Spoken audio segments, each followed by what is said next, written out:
brawn your leor more.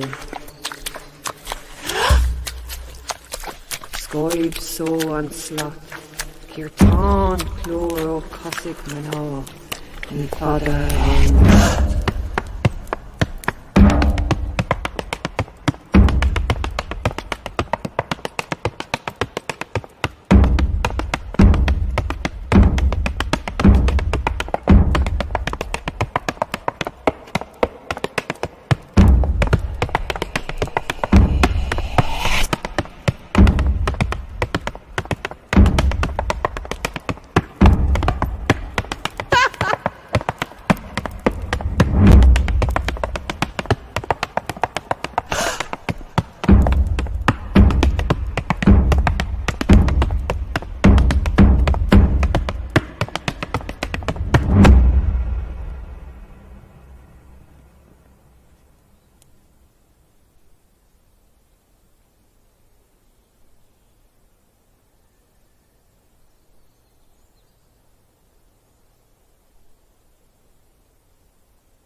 Well, wow. Many of you may already have watched that video, the remarkable video already, but more about that video shortly. But meanwhile, thank you for joining me. I appreciate the video being on because everything here had frozen.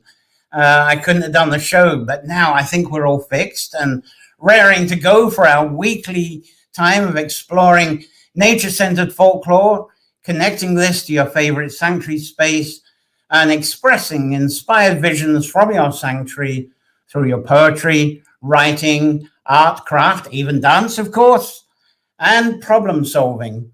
And through that video, as you saw, the title Kayak Awakens, hopefully a purposeful opening for this session, because the title of this tree sanctuary, the title of this session is Tree Sanctuary Uncurling. And this, to me, that video aligns very much with the Kayak Awakening. It's wonderful connecting the dancer and partner filmmaker, Stephanie Keane, because she's going to be talking to us shortly. And I think it's worth noting that this dance and film was inspired by a story by Sarah Humble of All Is Well and the Fairy Council of Ireland. And with those of you viewing, she's been a popular live guest on our show here as well. So now about this show, as I say, I'm going to be using a new name as from now, but you'll see it more in next week's show. But to me, Stephanie and Fergal's film there was a perfect opener for this branding, I suppose we might say, because I begin, as you saw, each Saturday welcoming you to join in exploring nature-based folklore, and do this from your favorite natural sanctuary space. And we talk about tree sanctuaries here, and I do love being amongst trees, as you know, with a tree sanctuary. And then I suggest letting the folklore be your mentor within your trusted sanctuary, so that inspirations, instinct, vision, prophecy, all that wonderful stuff coming out as expression as it flows through us. And in short, I think this is about reconnecting, recharging, restoring, and flow. And it's just like the Awakening kayak there. So the new name for Sundays, it's simply going to be Nature Folklore. And these are going to be Nature Folklore Sessions. And my course for subscribers on the Patreon is about to be created and called Nature Folklore Course. Simple names, very simple. But because it's peak gardening time now, there's going to be some lovely weather next week, apparently. And there's preparations for each of these Sunday shows. So the transition completely to Nature Folklore website is going to be a bit slow. But for a while, links will bounce around, but hopefully seamless to you as you ponder through it between the Carrowcrory website and the new nature website, nature folklore website. But the YouTube channel has already been changed. That's the Nature Folklore channel. And Patreon is changing in a couple of days. There'll be a Facebook page soon. But that's all announced. I want to move on to today's subject, because the core space that I recommend, as I say, to bring the nature-based folklore into is a sanctuary, and especially a tree sanctuary. Absolutely. And we're Tree Sanctuary Uncurling today, like the Kayak Awakens. The She is awakening in woodlands right now. A little bit late this year because, as you'll see shortly, leaves are a bit slow on behind. But during the Tree Sanctuary sessions during mid-March, the focus was the hands-on, getting your trees in, tree planting, and maintaining your sanctuary. And today we're going to focus on our connection to sanctuary and how it essentially recharges our lives. And I open there at the start with absolute terrific video, which shown us dancer Stephanie Keane. And Stephanie is going to be with us very shortly. And there's Stephanie there. To talk to us a little bit about that very intimate, moving video. And we've also got Ina Goldman later, and she's going to update us with her sanctuary by Loch Gill here in just on the County Sligo and Leitrim border. But next, while I'm inside, I'm embarrassed because here I am, I'm inside. And the reason I'm inside is it's showering outside. And that would mess up all the gear that I got here. So I feel a bit odd, a bit strange, talking about outdoor sanctuary. And here I am in the kitchen talking about this and broadcasting now. So forgive me for that. But really, let's first go and say hello to the viewers that have joined us. And, oh, we're not sticky now. Great. Okay, who's with us today? And thank you all for being with us. We got Maria Dolnicki. Thanks for being with us. Donna, lovely to see you again. And Tina, love the start to the session. Thank you. I know you're a fan of that video. Good morning, Kimberly, from Boston, watching on the YouTube on the big screen. Great to you. And Sherry's back with us. Wonderful. Good morning, Sherry from Maine. Lovely to have you back. Deborah from Massachusetts, good morning. And we've got a beautiful Claire Rhodes who's with us. And of course, a lot of you have been watching and loving her interpretation of The Stolen Child, which we featured last week. And here's a new one, Yvonne Parsons, way over in California. Lovely that you've joined us, Yvonne. Good to see you, good that you've connected. And Candice Batten here, New York City. Have we got anyone from Ireland? Well, Claire is. There's Kate Cloud Sparks, who's been developing a lovely sanctuary space in the Red Sea. And please let us know about it. Pictures. I'd love to be able to share that here with the people if we can. And Sharon Wayne Nicol, good morning from London. Fantastic. Shell's here. Shell Gooch. Good day. And Tara Booth, someone from Ireland. There we go, Killarg. Wonderful. We haven't got the meetup people through yet. Where's Big Bear and the other regulars? No doubt they'll be with us very soon.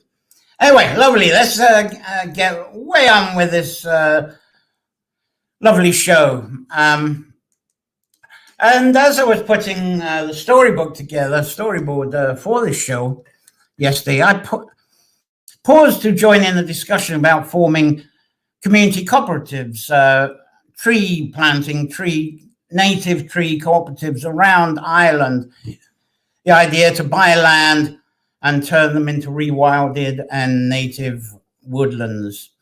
And this is certainly a subject of other sessions that we hold here on Sunday, but it's not really the session of today. This is something that's become very advanced in Scotland. The idea of cooperative community woodlands has been happening in Scotland for a long time. It's as if cooperatives are in their blood. They've been at it since the 19th century. So it's very much a culture. And the woodland cooperatives are getting wider, they're getting larger, they're quite incredible. And of course, what's happening, some people in Ireland are seeing what's been happening in Scotland and saying, oh, come on, let's all get together, let's do the same thing in Ireland, and let's get on with the Scottish example. And sure enough, with the forest schools has been in Scotland a long time. And it took a while. My son was involved in forest schooling, and he said, oh, Ireland's not quite ready for it. But forest schooling really arrived in Gusto in Ireland 5 years ago, and there's forest schools all over the country. So I think this is very timely for these cooperatives to start up. But, excuse me, through the comments of the discussion and through similar threads over recent years, the one thing I've noticed is one thing that people call the elephant in the room. Now, as wonderful as the cooperative communities are, and how it's absolutely essential, the one thing, and there's lots of enthusiasm, but there's still that tension. You get in the cooperatives, there's excitement and the enthusiasm, the excitement of the planning, everybody's all gung-ho.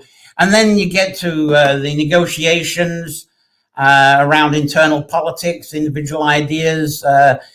People have an idea and they start campaigning for support. It starts getting political, getting people to take sides. And so they've got challenges within the politics of the cooperative. Then you get the external challenges from inevitable humans that start objecting and fussing around and trying to change the project. So all this is going on with what is, on paper and photographs, a beautiful project. We need more of it, more ground that is native woodland. We need more coverage in Ireland, because as I often speak on these sessions, in Ireland, the Irish are a tree people without a forest. But anyway, the elephant in the room that I see is that people are so much in service to these remarkable naturalizing eco projects. They all actually need sanctuary to reconnect and recharge themselves. No matter how nature connecting their projects are, they do cause personal burnouts if the people in the cooperatives do not get away and recharge sometimes. And it's always needed, no matter what you do, no matter how great the principles are. We all need it. I get some of these people in the group, and I pointed this out in the group, you still need a little sanctuary for yourselves. No, the cooperative is my sanctuary. Burn-up's on the way.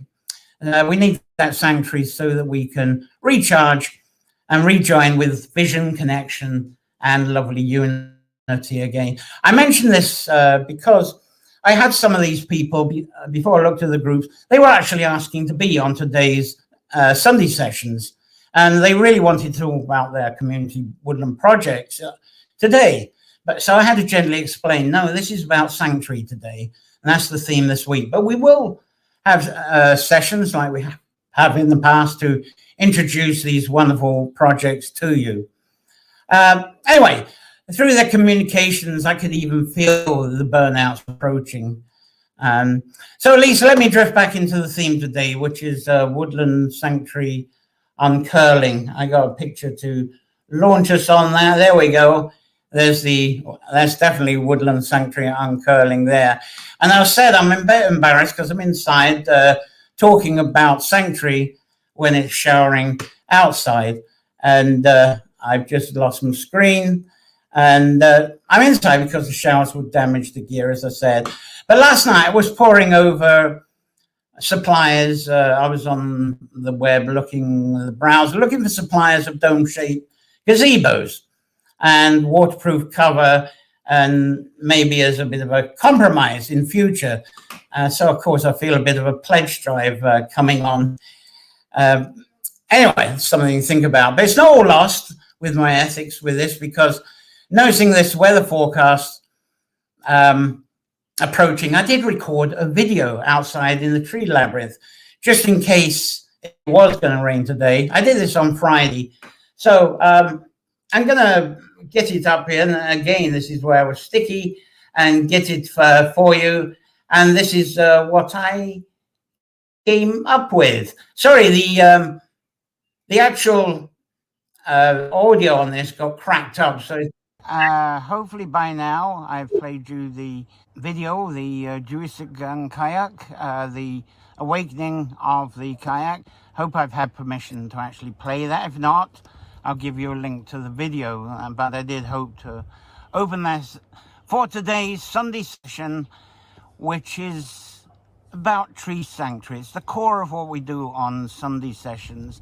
And because the weather forecast was for showers on the Sunday, here I am just before the showers arrive on Friday to be out here in the tree labyrinth garden to give a kind of essence of tree sanctuary before today's show. As your regular viewers know, if you've tuned in, you know that I do actually broadcast from within here, and that's why there's a table there. That's where I set up for the Sunday sessions. Each Sunday that we're out here, and of course I've got expectations that we were going to be out here Sunday.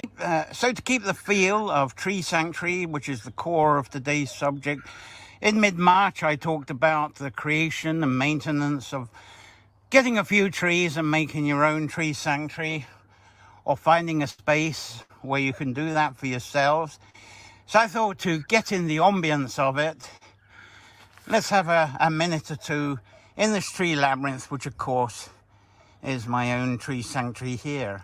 There's not much been done here this season. It's kind of left to go wild. It's still naked from the winter. We haven't had that many sunny days, but the cowslips are abundant.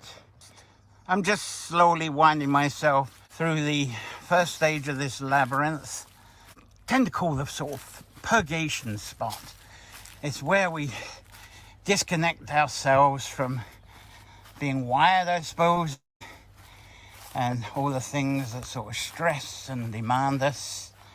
And you go around this section of labyrinth. As I say, I was looking at the primroses, the buds coming out. Not many wildflowers out here, plenty of dandelions, of course, and daisies, and some heather. But even so, hazel coming out, hazel buds here. But even so, it's a great kind of connecting process, just going around this wee bit, just around this entrance. And I'm grateful that several of you viewers here, you've been here, you walk this around the summer when it's all very abundant. Very few have actually been here in April, when it's still in its fairly naked state, but still lots of life, as you can see as well. Daffodils coming to their end now. And I'm surprised we haven't got violets out here on the track side, and outside the labyrinth here they're around. Bay leaf by the daffodils looking very healthy there. Alas, the winter seems to have taken away the chair that some of you used to like sitting on at this stage. We'll see what we can do here at this spot later. So as I come to the end of this purgation section, greeted by a primrose. Oh, there it is. There we go. And I'll talk to you for a couple of minutes about this afternoon. Now here I am, centre of the live willow cairn, centre of the tree labyrinth here, my personal sanctuary, and a sanctuary for various visitors that come here when they can. And this is, to me, the whole core of Sunday sessions.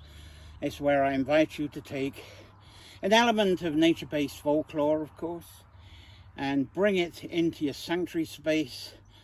And from here, with the disconnection from everything else, the connection here with the trees, with the birds, sometimes the odd buzzley, and the wind. It's no wind today, but the wind rustling and talking in the leaves, and even the odd bark from the neighbour's dog. But this is sanctuary, and this is the place of inspiration the place to be.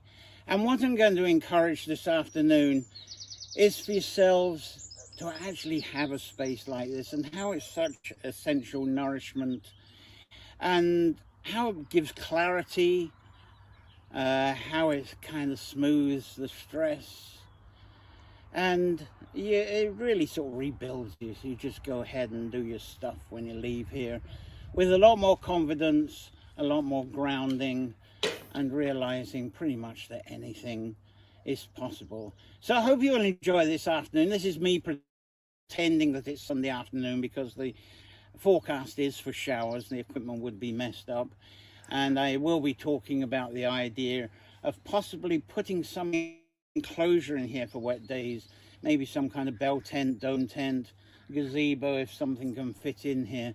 Anyway, I'll talk about that later. But really, I'm talking away here when normally I'd be sat here just for a few minutes and contemplating, listening, sensing. But right now I'm making a video, so I hope you do get the sense. Let's have a few seconds of quiet with me being quiet.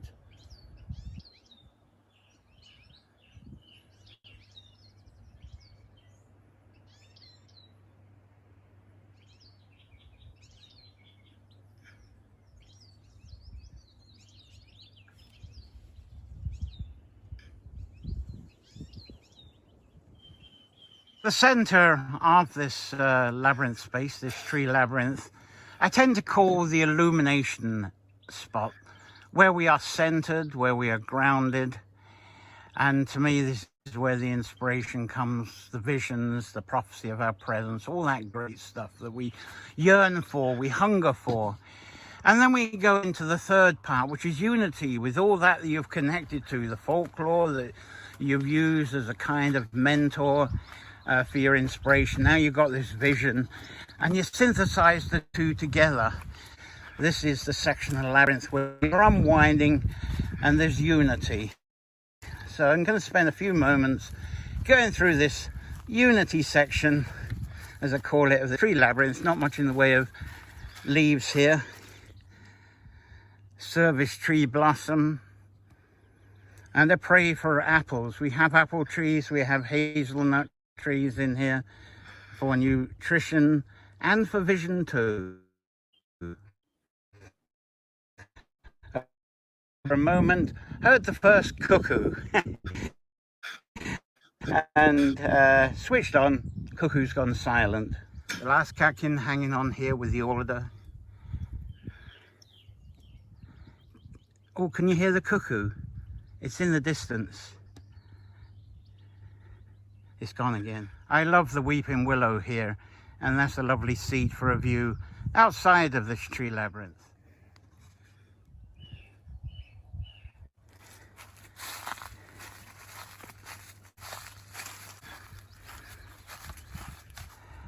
And do you see the horseshoe there, the 7 nails? This is a horse chestnut. I'm about to leave the tree labyrinth now, and I hope this gives a sense of sanctuary, and I'll talk to you about sanctuary for the rest of the Sunday sessions. I hope you enjoyed this kind of ambience of tree sanctuary. Well, that's it, a bit of virtual tree sanctuary with them. They're starting to awaken, the leaves are, it's a very native version, come back, and we'll be doing the nature folklore sessions in a few weeks' time, surrounded by those leaves in the center there.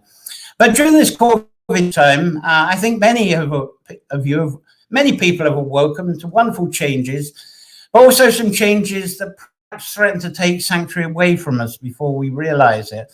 And I will talk a bit about that shortly. But first, let's see, there's quite a few have been chatting through that. So let's see here. And must point out that Claire did very much the restoration of that tree labyrinth. I couldn't get out to do it because every spring, early spring, it needs a bit of clipping and reshaping so that when the leaves come, it is that dome, it is that corridor. So thank you, Claire, for doing all that. And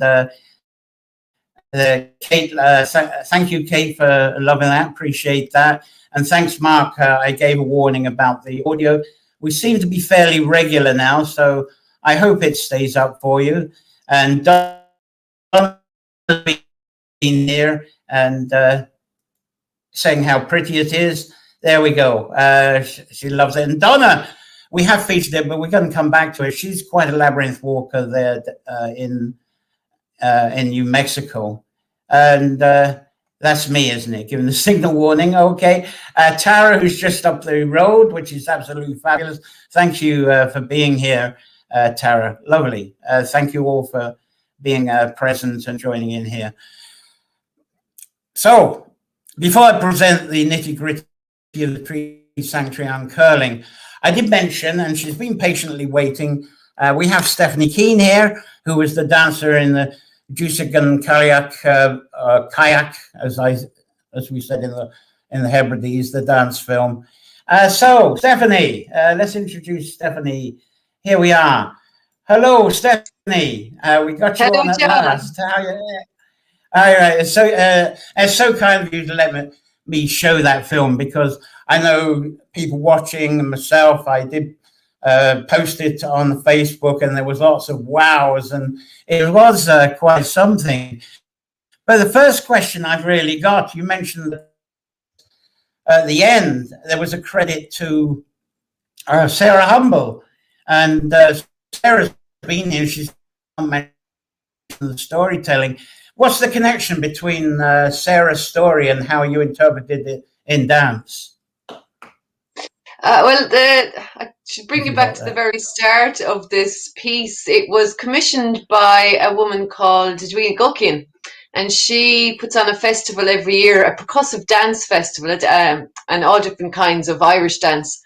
And she puts on this festival. It's usually in person, but it went online this year. And so she asked 5 dancers to put a piece together, a dance on film together. And the brief was, in your natural setting, using natural sound, dance percussively. So this started 5 months ago, where we all did journals and documented our thought process.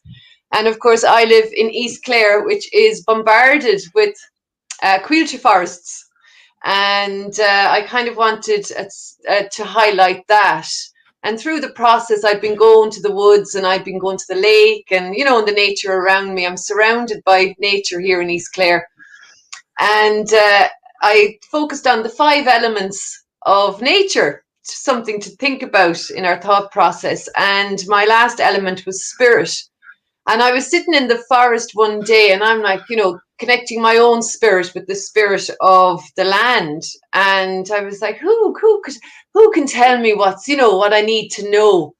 And Sarah's name popped into my head, and this voice was like, you need to contact Sarah, because I've admired Sarah for a long, long time, and the work she does with the water and well and cleaning the wells around Ireland.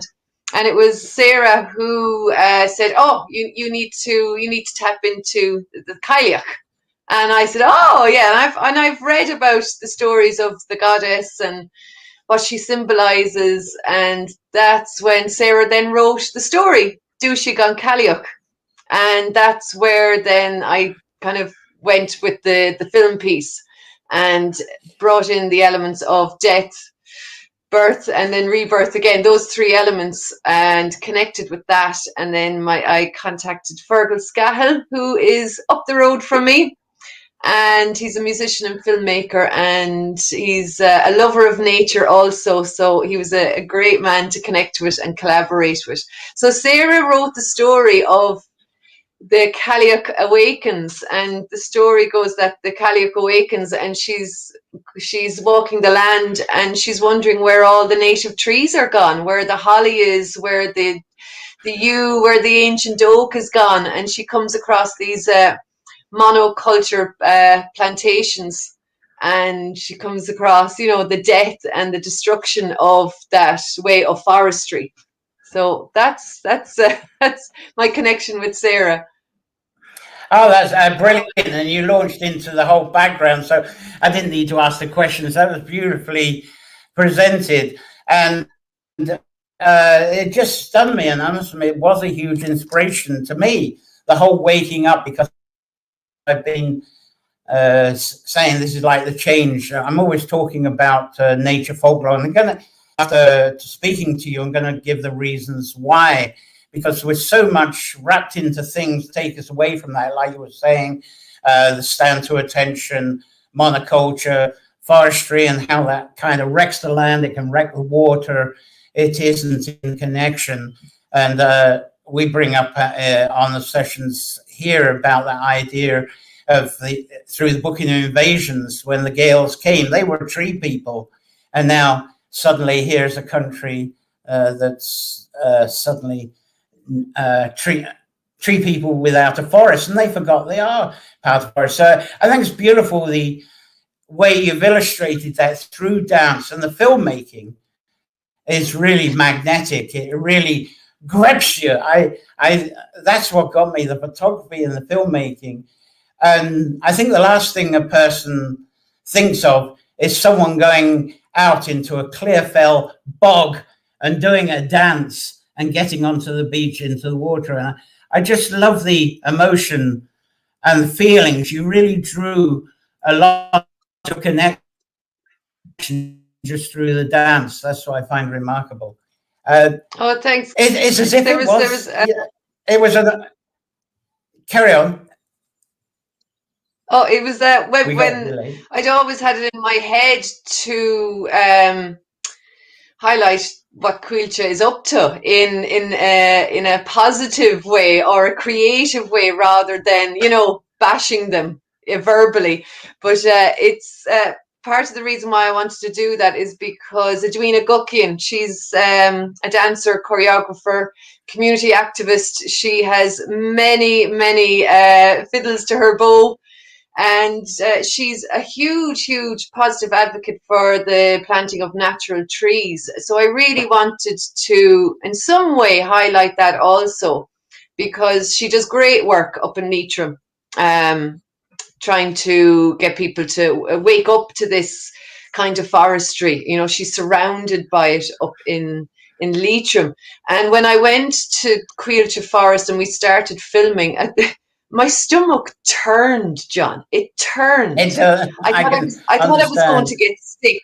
I thought I was going to get sick up there. And that kind of set the pulse or the tone for the rest of the filming. We did it in one day. We just wanted to really I really had this vision of it being like an incantation and a spell, you know, rather than, you know, it being in your face against Caoilte. And it worked, because I did feel so sick when I was putting my bare feet into that toxic land. And if I felt really ill, that kind of set the precedent for the rest of the film of, you know, the reawakening of going back into surrounded by native trees, going to the water, healing from the water, blessing the water, and then incorporating the story of the Cailleach, of, you know, of her dropping stones into the water, they're her prayers, you know, and that awakening, the fire then of, like, you know, I wanted it to symbolize kind of that wakening up of, you know, of what's happening to our land, you know, the destruction of what's happening. I was over in West Clare the other day, and I was so sad, because it's just Caoilte and wind farms now. There's nothing else. You know? It is, and it's quite astounding, because the passion, as I say, for me is tree sanctuary, because, as I said in mid-March, people feel the same as you. They see the tree plantations, they get sick, they want to get together with other people. As I talked about, they want to form community cooperatives, but they get a lot of resistance with that. And I say, look, you know, first of all, get that wee sanctuary, get away from that nastiness. You can, anybody, if they've got a bit of a garden or an allotment, and I'm going to be talking about this, get themselves a few trees, plant it in, or they may have it already, and use that to breathe again. And once you've got that connection, because I think the first thing that's needed is not to put down on paper, we need to get so many hectares of native trees up there. our passion and our heart has got to be there first and develop that. And that's what spoke to me through your video. It wasn't a wake up. It was not so much a wake up as waking from sleep. It was waking up your soul, waking up the heart of yourself, and trusting your inspiration rather than the fear of what's around. That's what I found was so beautiful on the video, and that's why I was so touched by it, and that's why it inspired me. I've got to go ahead and say what these sessions really are. It is nature folklore, bringing that in, and that's what you did. You brought the kayak, depending where you are, where it's pronounced. And people understand if they take the kayak or the kayak story as they know it, or the Morrigan, Morna Coracune, whatever it is. They take that into their heart and use that imagery.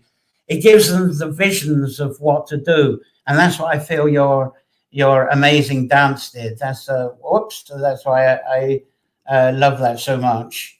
Oh, thanks, John. It was a real. Once I spoke to Sarah and connected with Sarah, because I know she was uncontactable for a long time, because she's walking the land and cleaning our sacred wells. And it was just, once I kind of invoked the Cailleach, and I was reading books. A great book, 32 Words for a Field by Manchán McGann. It was a lovely inspiration. And he has there was a couple of chapters in the book about the Cailleach and the Cailleach Beara. And once I kind of opened my heart to that way of, okay, this is what I'm going to do with the piece. I'm going to invoke the Cailleach and trust in that I have that knowledge already in me, and it's there, and it's there for everybody. And to trust my own spirit and connect with the spirit of the land around me, and then connect with the spirit of the Cailleach. The piece was, it was very much improvised. We left it open. It was not set in stone what we were going to do. So, I mean, the piece and working with Fergal, he was a great man to work with, a great man. And his vision and my vision, and the two of us worked well together. And, that in itself, because he went with it also. He's a lover of nature. So we both kind of went, right, what will we do? And they said, right, we'll just start. Let's do it.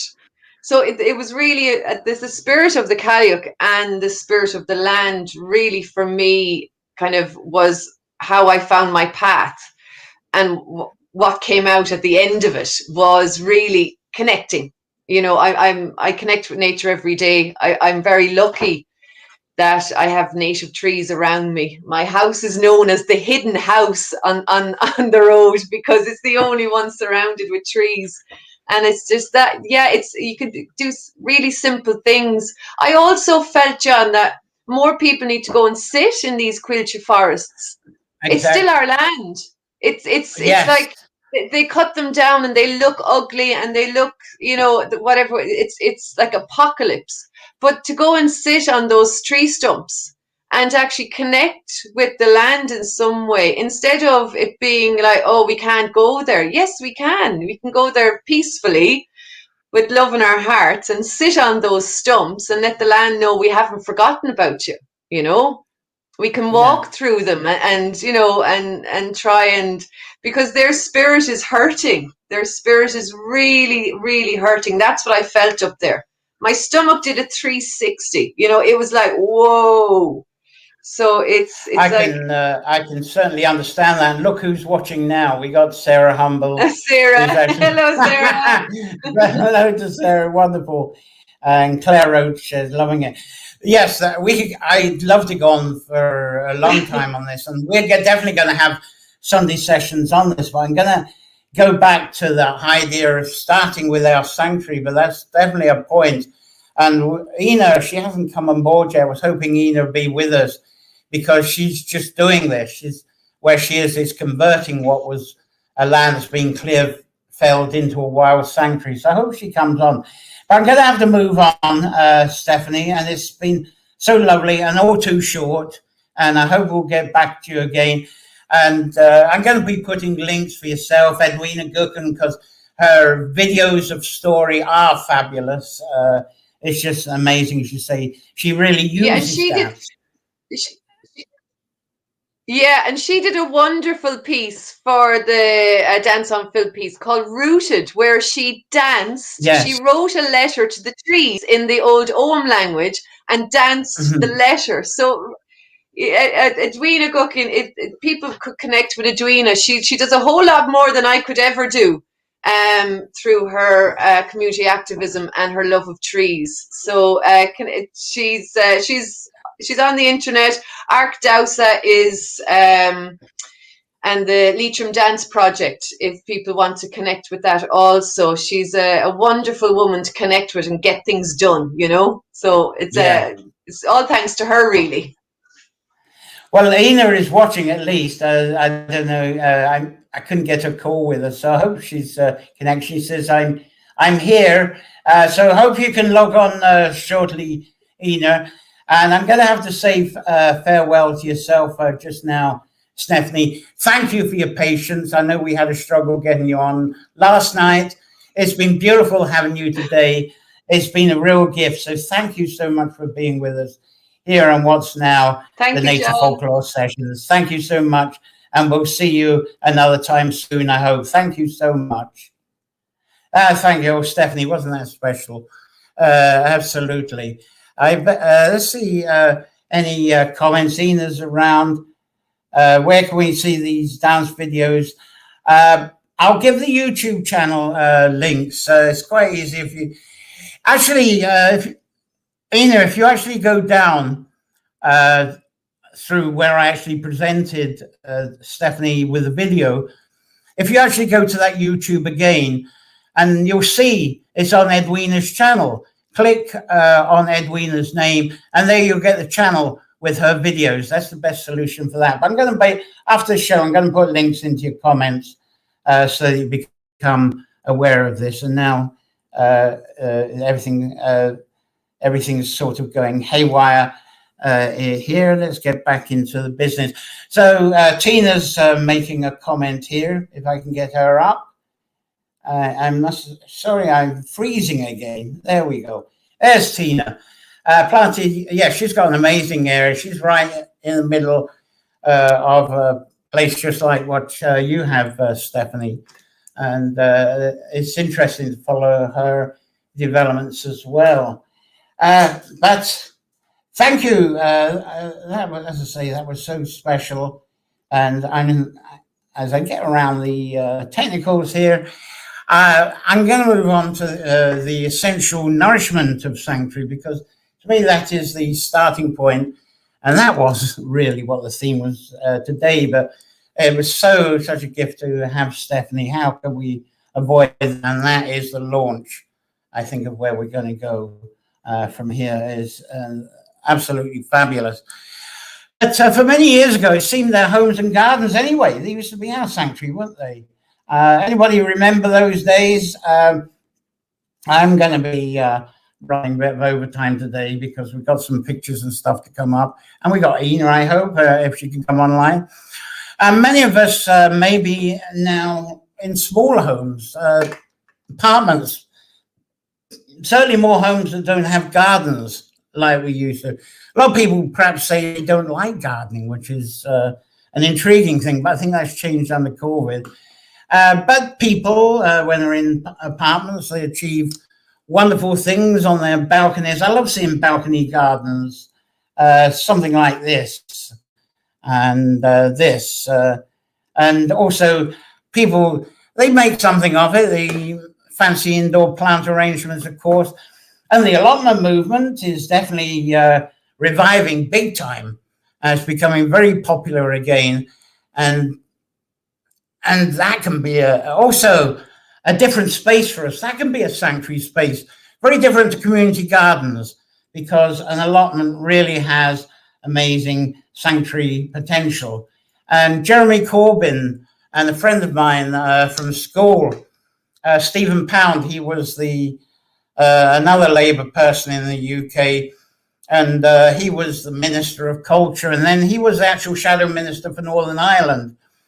And he's just retired because he got fed up with the vitriol in Parliament. He needed to escape. And to him, his sanctuary is his allotments, Jeremy Corbyn's allotments, because unlike the Tories, who seem to have big mansions in the country and great estates, the Labour people still live in small houses with barely any gardens. So they have allotments, and that tends to be their sanctuary. So it's a very, that's another option other than trees. But at home, before there was rampant internet, which is our lifestyle today, we could disconnect from places of work, leave the stresses of dealing with clients and customers and driving through traffic bunched up on public transport. And we could come home, shut it all off, and hopefully be with family for peace and good food. And sharing time with family too, somewhere in the home or the garden. I love this old again, garden sanctuary spaces somewhere that we can retire to.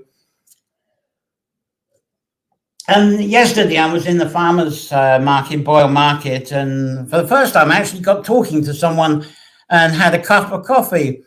And she was talking about how her husband during the COVID has become she's become a railway model husband widow. She was talking about that because that's something he took it up. I can understand it because I once did that stuff as well. But these home and garden spaces, they had no intrusion from being wired and Wi-Fi'd. You weren't being contacted at any time.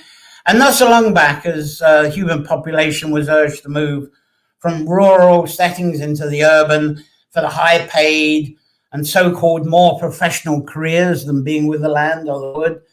And then there became the commute to work that seemed to grow longer and longer, take up more of our day and increase our stress. And now with the world, COVID around the world, there's a huge movement out of the workplace, and people are now working much more in their homes. Oh, goodness, stickiness. Come on. There we go.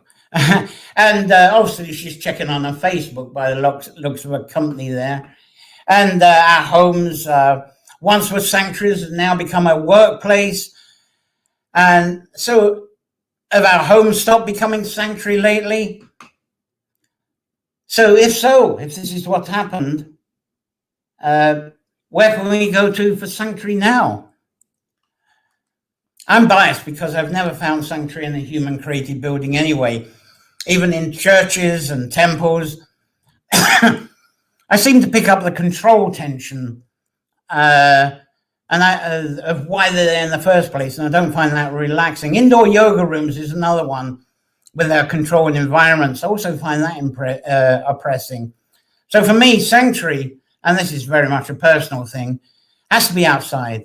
But I appreciate that that's not really for everyone, and I appreciate that I'm talking about that here. And many of you actually do bathe and recharge yourselves in the sanctuary of a church, a temple, indoor yoga room. That is your sanctuary.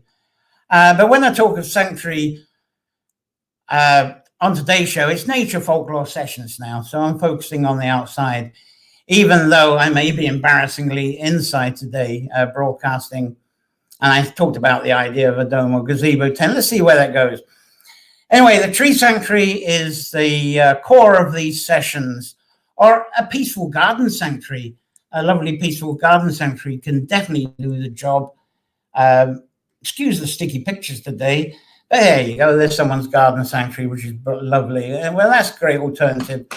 So here I am, considering how do we firm up a priority of having a space of sanctuary that is definitely away from our career work, especially if we turned up at home and that's where we do our job, that's where we run our business. We need sanctuary out of there, don't we? But that's not the only thing we need sanctuary from. And I sometimes joke with Claire Roach here, and she likes the newspapers. I suppose I do. I check up on the news. So I joke with Claire, where's the war and murder today, Claire? And from ancient times, war and murder news came to us through traveling bards. So it's not new. And sometimes the local druids and the priests would pick up stuff and they would share it too. And because war and murder stories, somehow they've always attracted us. And humans gather in awe of them, don't they? I think war and murder stories are a great controls tool for spreading fear-mongering, though. And surprisingly, they're also great for and powerful for attracting loyalty, such as with gangs, Proud Boys, organized crime, those sort of people. Now, the folklore told to us by these ancient people, the more popular the ancient bards became, it was because they shared battle stories. And it's as if the nature-based folklore was perhaps well known amongst the people anyway, and was perhaps boring. And if I can get to the cartoon of this, sorry about that synthesis, but that I think explains it. There you go. And I believe if I converted these sessions into sharing folklore about the mythological battle deeds of people like Finn McCall, Uncurling, Red Hugh, and the like, the audience today would be at least 10 times larger, wouldn't it? However, in modern, oh yeah, that's another Finn. Oh yeah, that's a druid. Should have brought that. That's a lovely. Oh God, brain dead. You know, Deirdre Wadden doing a bards in the woods. I believe there's a huge intrusion into the space of peace, and when war and murder stories left the cinemas around the 50s and early 60s, they entered into our homes too, profoundly first as radio and television. And that's where we got started getting that. And that's war and murder coming into the home. And the effect of that, and I remember that as a child, it used to actually upset me, is that children would run around the house pretending to be cowboys killing Indians and war soldiers killing off the Germans and the Japs. I found that upsetting as a child, but that's how the children played. And the adults say, it's all too much television, isn't it? But home television and radio extended from a few hours a day, and they extended, as we know, to 24 hours broadcasting. And the sanctuary of home, even from those days, just slowly gave way to more space for the horrors of war, assault crimes upon people, economic, environmental turmoil, all through the communication and radio, television. And we call that entertainment. And eventually we make our way into it makes its way into the scripts of storytelling fiction. Sorry, I'm losing my voice. Excuse me, give me a minute to get my voice back again. And all this seems to make its way into the scripts of storytelling fiction, of movies and dramas, the production, the broadcasting. And then since about 1980, all this war and murder, of course, it's accelerated through the .com internet. And that was the start of, that was an acceleration. But it's now become hyper accelerated. I need a producer. Stickiness again. And hyper accelerated through the social media platforms. And what were once broadcasted through bulky radios and juggernaut desktop computers. And then now it's all wrapped up into these little devices that we slip into our pockets and purses. And everywhere we go with our cell phones, mobile phones, tablets, we're wearing our career, our work, our war and murder. It's all going with us, along with a greater and constant disrupting fear of wondering what's happening right now with the people we love. So we check our devices to find out what's happening with everybody.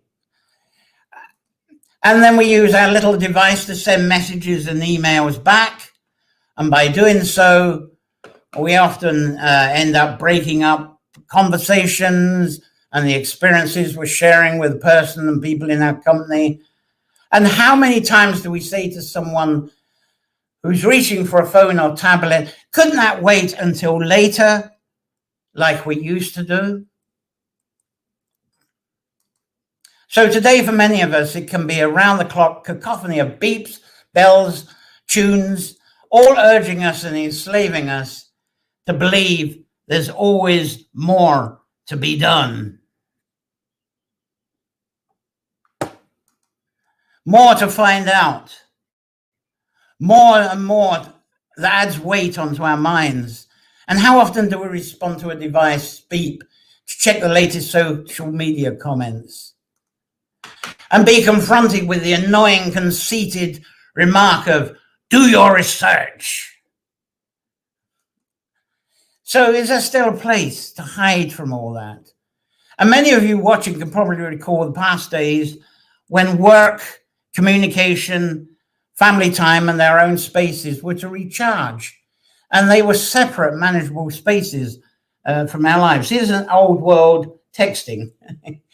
That's how it used to be done. Table praying, there you go.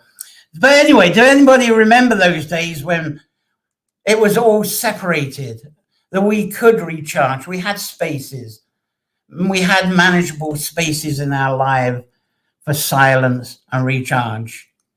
Anyone remember those days? As we know, when we live totally on call lives, what we feel and what we fall into is the adrenaline of that stress, unknowingly expressing unloving and unsocial actions due to our stress mental response.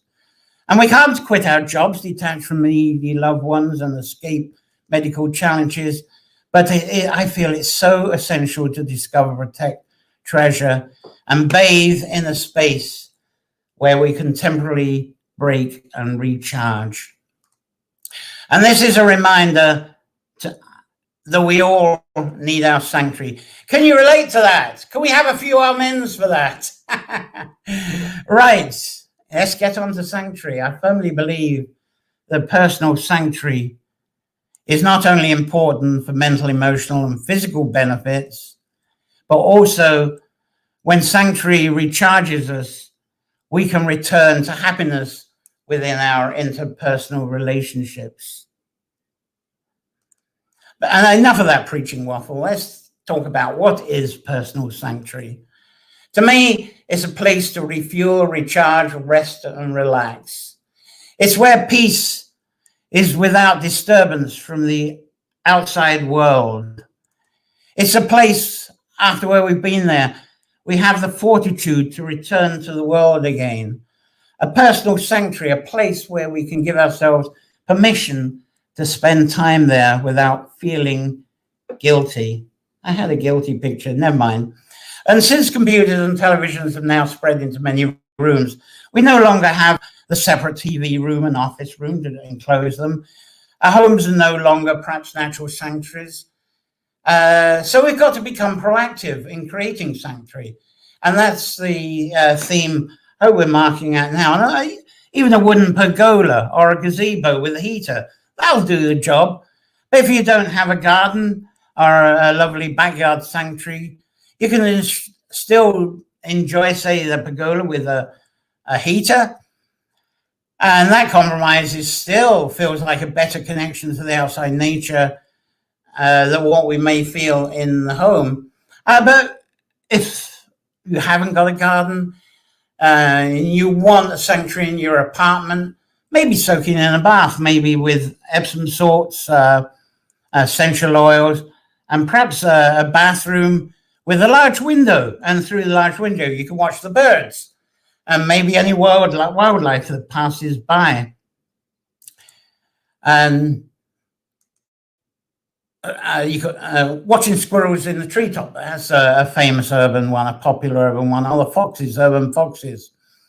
And you can be soaking in a tub and try some houseplants around your bath and in your bathroom as well. How about that?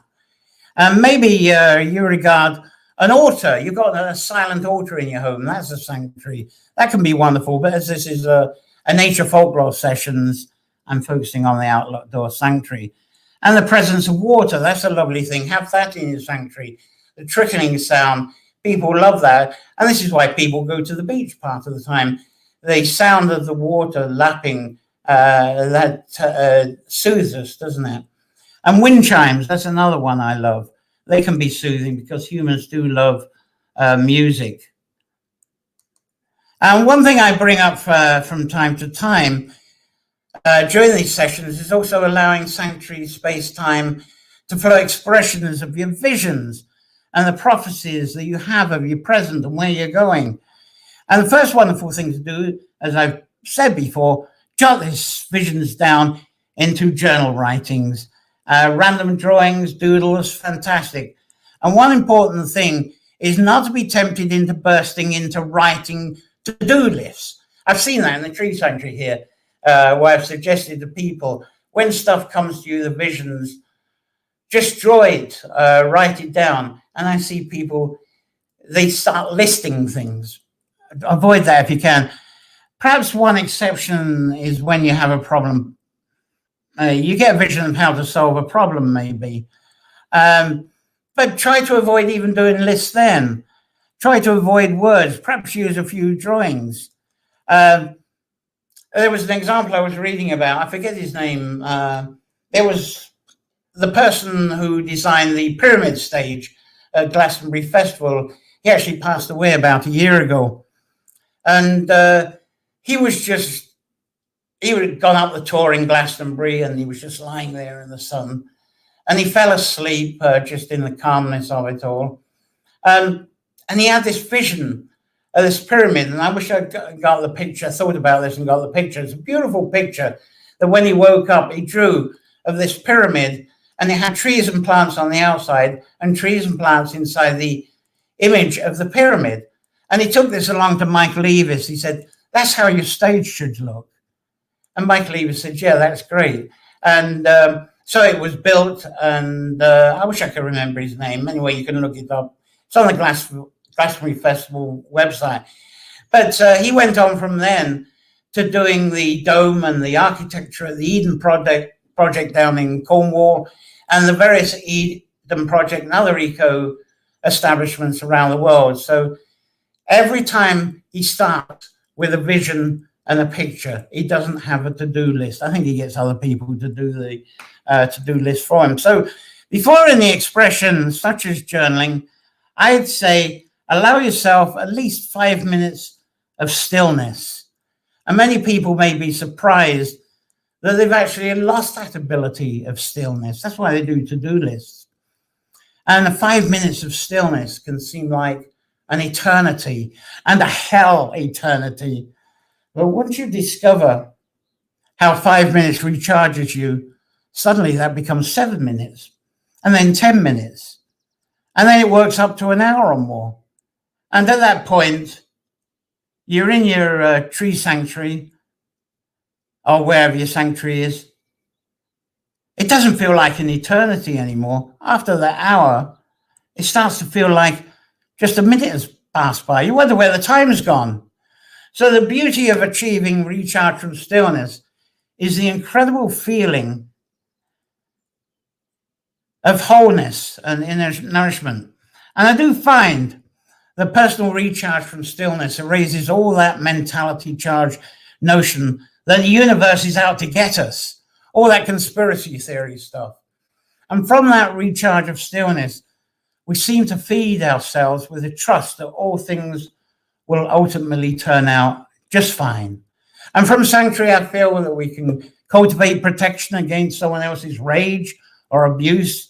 We can overcome an overwhelming sense of sadness, frustration, and as I'm going through at the moment, almost like impossible fatigue. But it's amazing how these feelings, they can wash away.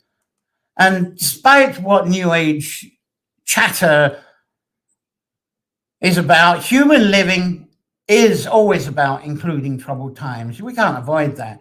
So I feel it's essential and top priority to find, create, and know a space of protection and never deny our need and nourishment from sanctuary.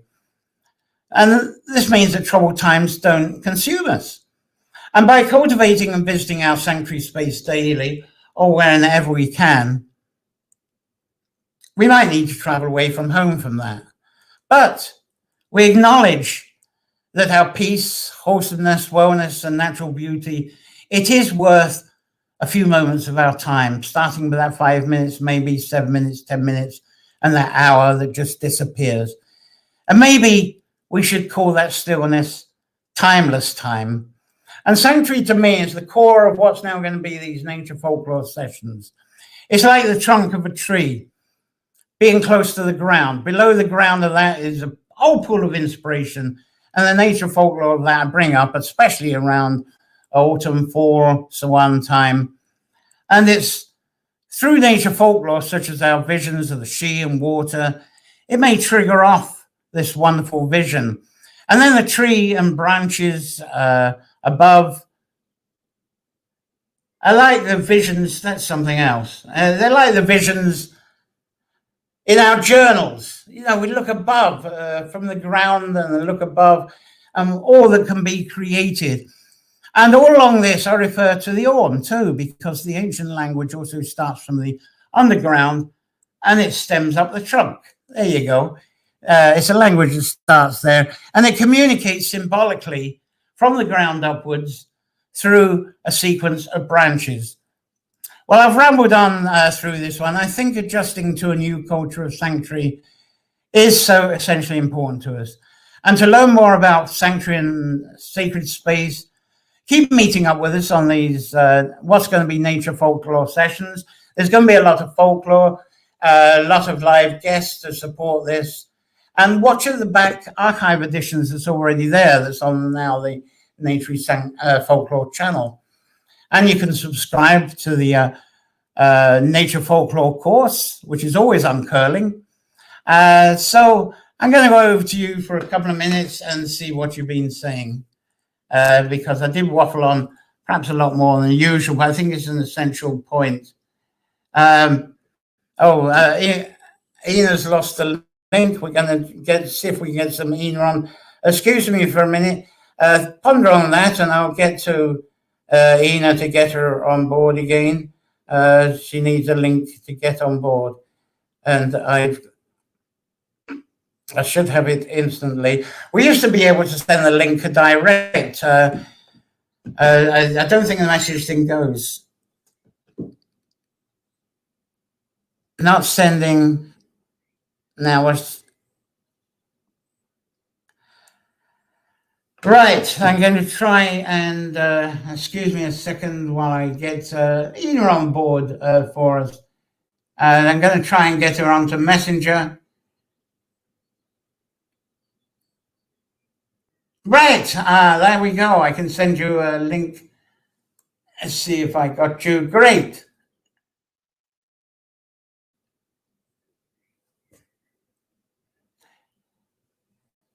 Ina, that should have got you. The function from the StreamYard actually works again. Fabulous. Now you should have the link, and hopefully we'll have Ina very soon, which will be great. So let's see what you're saying here. Mark Fish, I'm glad you're enjoying the waffling. Ina's like, send me a link to log on. Just done that. Hope you got that okay. Bill Harking Design Pyramids. Bill, yes, Bill, that's a good start. He's Bill. He did that. The incenture. Sheila working on our sanctuary garden space today. Beautiful. And it's wonderful how looking at the forest photos create relaxation. When go to the forest, I'm glad that's a start. But I suppose we're not breathing and touching them. But it's something. But thank you for that, Robin. Thanks for saying that.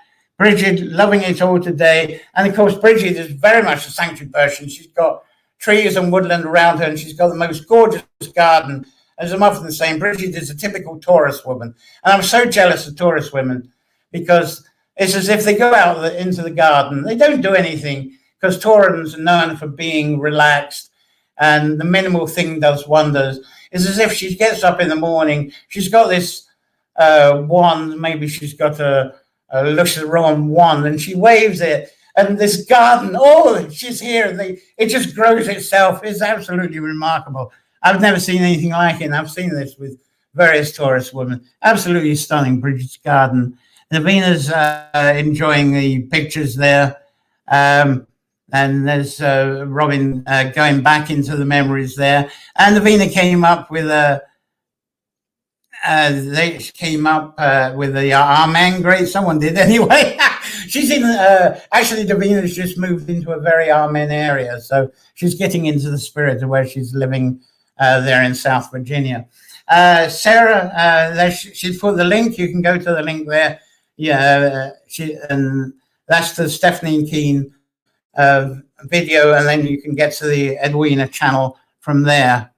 An allotment there. I don't know what that's actually called in the USA.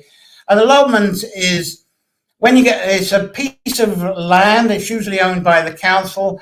I don't know if it's still law in the UK. There used to be law after the Second World War that anybody who doesn't have a garden, if they go to the local council and say, look, I need a garden, I need an allotment to grow food. UK, there's a right to grow your own food. And the council are obliged to give you a piece of land to grow food. It all came out of the Dig for Victory program through the Second World War when there was food shortages and there were food stamps, vouchers. And so people issued books of how to break up the concrete on their land, even council concrete, dig it up, and to actually make gardens. And of course, this is now like a new age trend to go around and start planting trees and food in spare bits of county and wasteland that belongs to the people, belongs to the councils. But during the Second World War, this was ordered to do this. So the allotment was a place that people had the right to grow their own food. So now what's happening is there are fields that are owned by counties, but now private people are doing this because there's now a rental on some of these. But people get their own strip of land to grow their own food. And usually it's big enough for the family. They can put a greenhouse on it. They can have a garden shed, but it's their own sanctuary that works. Very different to a community garden where everybody gets together as a community, as a co-op. They have the meetings, they have the political meetings, and it becomes a community working together, which is a good thing, of course. It's very different to sanctuary. It's very much of essential work. And community, we need that. I'm not saying do allotments instead. It's because today's session is about sanctuary. So that's the difference. It's your own plot for your own sanctuary, your own food, very different to community gardens, which is so essential. So I hope that long roundabout explains what an allotment is. And they do have them in Ireland now as well. I hope, Ina, you're doing okay for getting this. Dang, late again. Get to the video at the beginning, Robin. Do replay. You'll love the start. And there's Tina. There's a lot of chat. And Donna, I've been enjoying the trees here in Virginia. Yeah, I love your photographs you've been putting. Last year, I've decided to carry it with me on long walks. Brilliant. So anyway, there's Ina coming on board somehow. So we're not far away from some Ina. Let's see how we're doing. Is Ina about? No, she's not quite connected. So as soon as Ina's connected, we're not having any panel time. I'm already running overtime, but I don't mind, and I hope you don't mind. And I just mentioned these Carrowcrory Sunday Sessions and these nature folklore sessions as they are now are brought to you largely from the support from our Patreon people. So there's my weekly plug. And as this covers the subscriptions, because I do pay subscriptions, even though I've had stickiness today. And there's various costs to have this nature folklore session for you. And I'm developing the nature folklore course that's going to be free for the Patreon subscribers very, very soon. And it's definitely going to be an organic rollout. So the subscription, either $1, £1, euro, or more a month, and it all helps us keep this going. So thank you very much. And I think Ina's having another go trying to get on board here. We haven't got much Ina about the moment. So I'll carry on talking about what's coming up on Nature Folklore Sessions on Sundays.